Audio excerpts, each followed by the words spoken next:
So if you want to, on your review sheet, if you look at chapter 15, that's what we're going to do right now. And there's 2 questions on chapter 15. One of them is how do you define a climate? Okay, and we're going to see that you might imagine you can't just be walking from here into there and you change climates. You know, there's actually a transition zone between 2 climates. But that's one question, so be thinking about this. And then the other thing is, what climate are we in? So we'll kind of take a look at those too. So, climates. We have wet climates, dry climates, cold climates, warm climates, okay? But this one's rainforest, okay? So you think it's probably wet and warm, and you're right. So climates, we actually talked about the topic clear back in Unit 1 in here. And remember, climate and weather both deal with the atmosphere, but weather is the day-to-day condition of the atmosphere, and climate is like long-term condition of the atmosphere. And I think way back, almost 16 weeks ago, I kind of threw out this number 30 years. So it takes 30 years of weather data to establish a climate. Okay. And so right here, this is what I said. It's hard to tell where one climate ends and the other climate begins. Okay. And kind of the sneaky, almost snotty thing down at the bottom says which climate you live in kind of depends upon, who needs to know. Well, not really, but there is something to that. So we're going to use kind of a modified Köppen system of climates, looking at climates. But here's the answer to the first thing, okay, based on differences in precipitation and temperature. Oops, let me go back. So actually that review question on Unit 5, Chapter 15, okay, precipitation and temperature is basically how you say you have entered a different climate. And by the way, you might imagine that based upon precipitation and temperature, you get different vegetation, and based upon different vegetation, you get different critters. So you kind of have the whole ecosystem going on in different climates. Makes sense. So it looks kind of confusing once you get started, but if we start with this premise, I'm going to grab the globe here. Basically, the A through H, that's the main way to categorize a climate.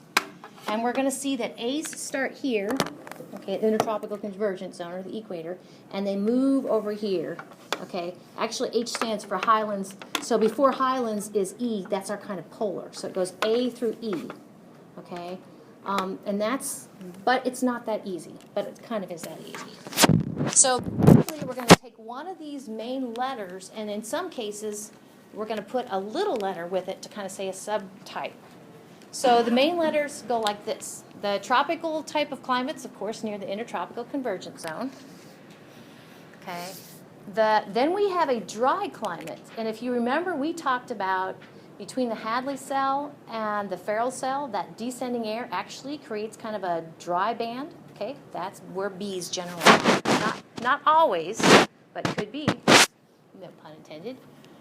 And then we moving closer to the poles in both hemispheres, and we hit the sea climates, mild mid-latitude. And I'm pretty sure that's not us. It's getting close. We're in the Ferrel cell, right? But I think we're north of generally the mild mid-latitude. So continuing after C, going towards the poles in both hemispheres, we have D, and I'm pretty sure that's us. We'll double check when we see a map here in a minute. Severe mid-latitudes, again in the Ferrel cell, but closer to the poles. Makes sense. And then I said we kind of end up with the E's. So E would be in the polar cell. And H is just kind of a catch-all, generally highlands. Okay. So like we did kind of with air masses, a lot of times there's the second letter that goes along with these A through E and then H. Okay, and you can't see it very well, okay, but here they are. And just today I was playing around with this. Oops, that isn't it. If you hold down the control key and you roll your mouse, isn't that cool? There's other times when it's even cooler. Okay. But you can see there's the A, there's the subgroups of A, so there's an AF, an AM, an AW, and AS, okay? There's B, S, and W stands for steppe and desert, and then there's the sub HK, okay? Now, I'm not going to have you memorize all this, and you can already see the two things I want you to know from this chapter are how do you distinguish one climate from another, and that's precipitation and temperature, and then which climate are we in. But I just want you to know that all of this other stuff is out there. So this slide I like it because it talks about that transition zone. You're like, how do you know that you've gone from climate A to climate B? Well, you don't necessarily.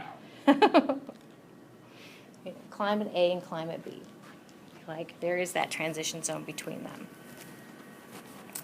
them. So this slide says that actually way back earlier in the course when we talked about why does weather differ so much, well, the reason climates differ so much is the same reason that day-to-day weather differs.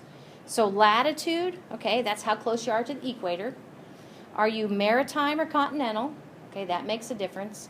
Are you in a mountain? Are you lower elevation? Okay, this one is mountains, okay, basically. Are you on the leeward side or the windward side of a mountain? We talked about that having effect on weather, so that has an effect on overall climate of a region. And prevailing winds and ocean currents. We actually talked about that when we talked about day-to-day weather. So this is, and I'll go up here, let's see if we can find us. I see a DFB, I think, and a DFA, but we're not quite the C, so we're just going to do this, and then move over here. Oh, we're CFA probably. I think We're DFA. Yeah, DFA. I think we're DFA. Oh, It's close. Probably on the test I put DFA. Okay, so jot that down. So then kind of the rest, I just want to kind of take a look at some of these different climates. This is kind of a neat slide. It actually has, remember climatograms, where this is actually January through December. And so the bars there are precipitation, and the red line up here is temperature. So you can see actually near the intertropical convergence zone, actually we have three A-type climates. We have AF, AM, and AW. You can see they're different kind of how they go. So just kind of taking a look at all those three. So AF are the wet tropical, okay. AM are they have monsoons. And then AW, they are wet and dry. So this is the AF and AM. AW, wet and dry. Okay. And this is just to kind of remind you that red line is the wandering intertropical convergence zones 6 months apart. Something we talked about earlier. So moving towards the poles, from the A, we get to the B's in both hemispheres in general, right? And the B's are basically between the Hadley and the Ferrell cell. So we have the subtropical deserts, subtropical steppe, mid-latitude deserts, and mid-latitude steppe are all dtype climates. Subtropical deserts, subtropical steppe, mid-latitude deserts. And again, the reason sometimes there's variation here has to do with, is it continental or is it inland? So it's not just by latitude, as you could see on that map earlier. So the B climates. Again, you can see the climatograms over here. Okay. The little bars here show you precipitation. So if you're looking for a place to visit, you can kind of get a sense for, is there precipitation? And all of these, to me, they kind of look like they have a similar, remember we talked about kind of the yearly range. You can kind of pick that off of the temperatures. We talked about climatograms.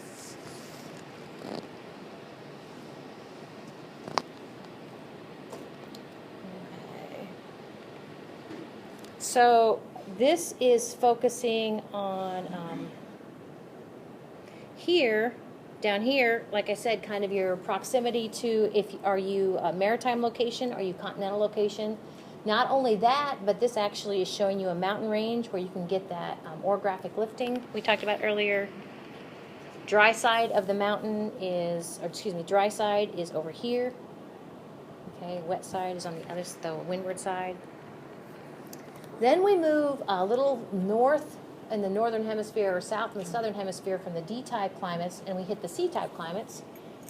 I don't know if you can make this out, but this looks like this is 23 degrees north, 57 degrees north, and this is in the southern hemisphere. I always love these. Can you tell it's in the southern hemisphere by the fact that actually in June it's cold?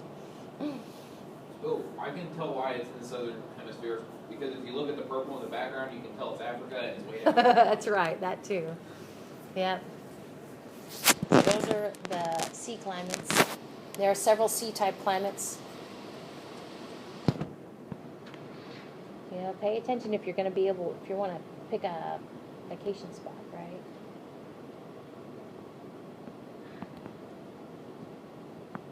And then we get to the severe mid-latitude climates. And let's take a little closer look at this. In general, D-type, and there are several D-type climates, but the winters are very cold, sound like us. They are between 40 and 70 degrees latitude. Yep, that's us. Their diurnal and annual temperature range is great. So that just means in the course of a year, we have really hot summers and really cold winters. In the course of a given day, we can generally have very high day temperatures and that sounds like us. And we get precipitation throughout the year. So there are 4 subgroups of D-type climates. So there you go. That would be where the test question comes from. And it could be that when you look on different maps, it's kind of broken out differently. But DFA, severe mid-latitude, humid continental climate, that's us. Severe winter, no dry season, hot summer. Yep. I don't know. One could argue that we have a dry season in early spring. Yeah. I guess 30 years of data, though. That's kind of where. Yeah. Yeah. Maybe the next 30 years of data. Yep. Well, even this word does not sound good. You know, oh, sorry. Subarctic would be us. So here's a couple of climatograms. One's for Chicago, one's in Ontario. Actually, it goes up Factory. That is the name of the city. Apparently. That is amazing. Yep. You can see the temperature range, precipitation throughout the year, middle latitudes. And then if we keep going north, we'll hit in general, the polar climates. And there's 2 types of polar climates. So in our hemisphere, of course, we're talking about Canada, Alaska, Greenland. In the southern hemisphere, we're talking about Antarctica. I guess it'd be parts of Asia in the northern hemisphere. So we have the ET, which is the tundra type of climate. And if you're, word tundra that's actually a type of, Yes, sir. yeah, type of vegetation. So the thing about when you get up in the polar cell like this, actually there's not much precipitation at all because of the air is pretty darn dry because cold air does not hold much moisture. Okay, so they don't have much precipitation throughout the year. So here's a little bit more about the tundra, that type of polar climate. Oh, I was thinking tundra, but really it's permafrost. I almost picked this as a vocab word, but then bailed on it.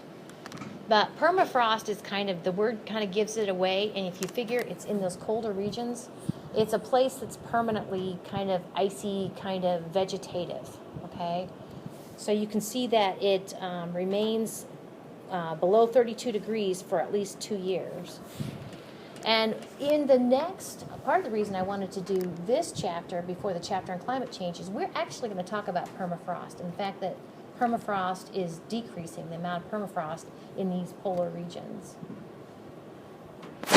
So that's tundra. Pretty. And then the other type of polar climate is ice cap. So in this sort of polar climate, notice that we have katabatic winds. We talked about that before, kind of that plateau sort of wind. Notice ice accumulations can be up to a mile thick.